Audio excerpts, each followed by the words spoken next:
오늘 말씀은 잠언 22장 1절부터 16절, 제목은 임금을 친구로 삼으라 입니다.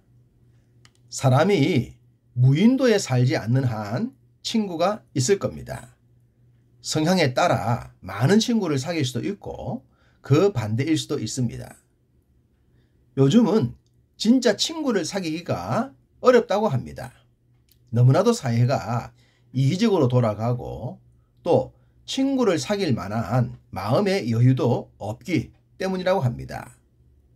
옛 선비들이 친구들과 물 좋은 팔각정에 앉아 시를 읊었던 때는 추억 속에서나 가능하지 않을까 싶을 정도로 말입니다.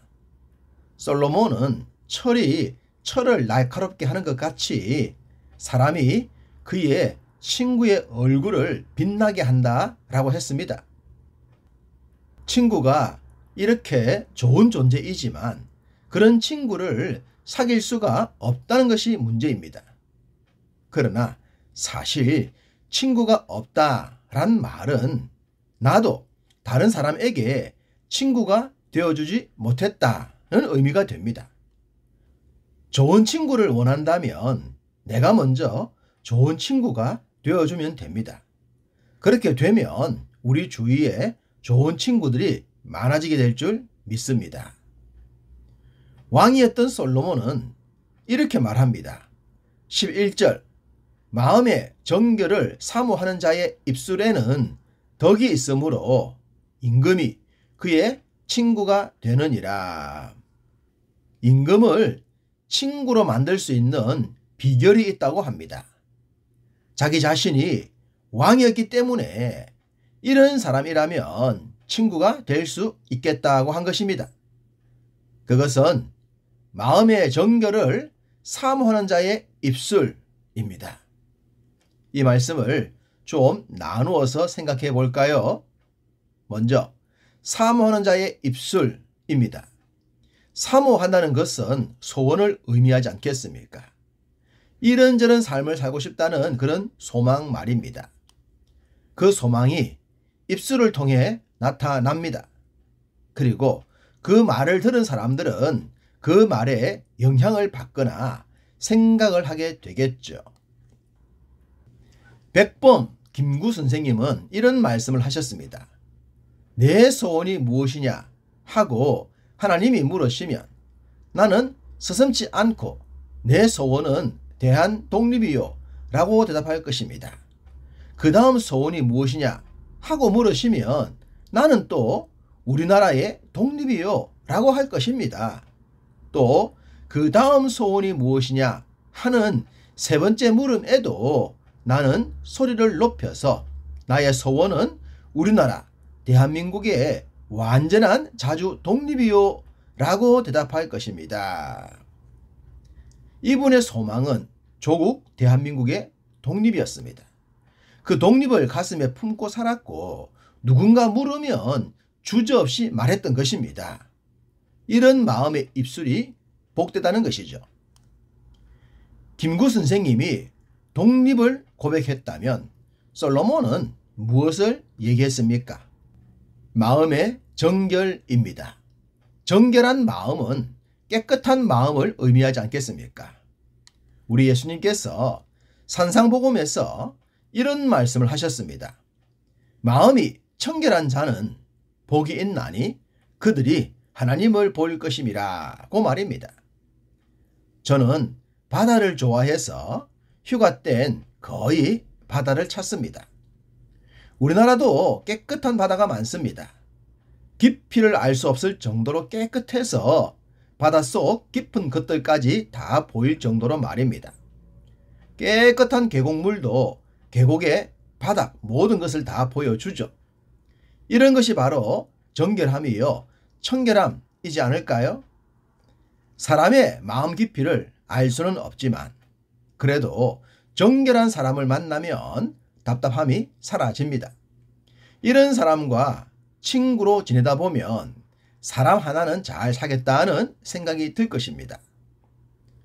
솔로몬은 바로 그런 사람이 임금을 친구로 만든다고 한 것입니다. 솔로몬에게는 1000여 명의 여인들이 있었지만 왜 게달의 장막 같았던 술람미 여인에게 마음을 빼앗겼을까요? 정략 결혼이 아닌 진짜 사랑 때문이었겠죠.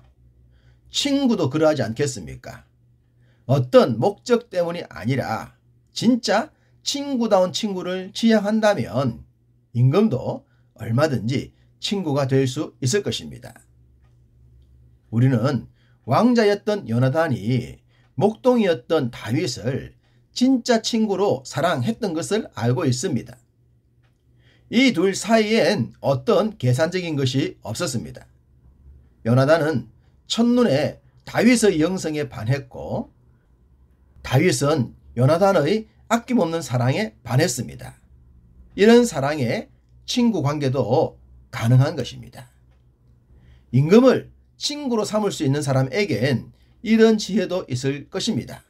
4절 겸손과 여호와를 경외함의 보상은 재물과 영광과 생명이니라.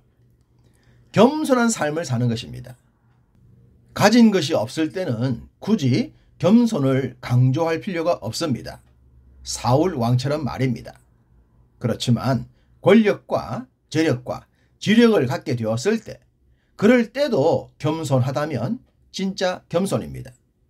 이런 겸손의 사람들은 하나님의 복을 받게 됩니다. 재물과 영광과 생명의 복을 말입니다. 그리고 진짜 성공하는 사람은 하나님을 경외함이 최고의 가치 기준임을 믿는 것입니다. 하나님을 경외함이 하나님께 통했을 때 하나님께로부터 모든 것을 받게 될 것입니다. 마치 원하는 채널에 맞추었을 때 원하는 음악과 뉴스와 정보를 얻게 되는 것처럼 말입니다. 지금 이 이야기를 누가 하고 있습니까? 그렇습니다. 솔로몬입니다. 솔로몬은 왕도 되어 보았고 부귀영화도 가져보았습니다. 물론 유일무이한 지혜도 가져와 봤고 말입니다.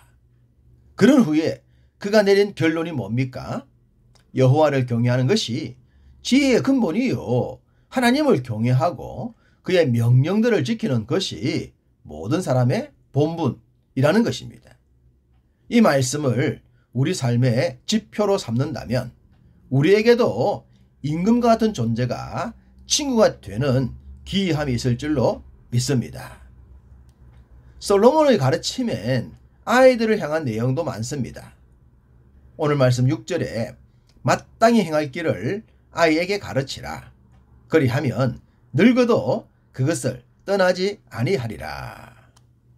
자녀 교육을 하지 않는 부모는 없을 것입니다.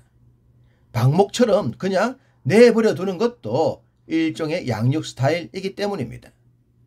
모두가 자녀를 양육하지만 모두가 하나님이 원하시는 방법으로 자녀를 양육하지는 않습니다. 이것이 문제입니다. 오늘날 우리 사회를 힘들게 하는 청소년 문제, 그 출발점이 어디라고 했습니까? 가정입니다. 좀 더 명확하게 말하면 부모입니다. 우리는 신체적으로나 정신적으로 심각한 장애를 가지고 태어난 아이들을 볼 때가 있습니다. 그런데 그런 아이들도 부모가 바른 교육을 했을 때는 건강한 신체를 가진 아이들과 전혀 구별 없이 성장함을 보게 됩니다.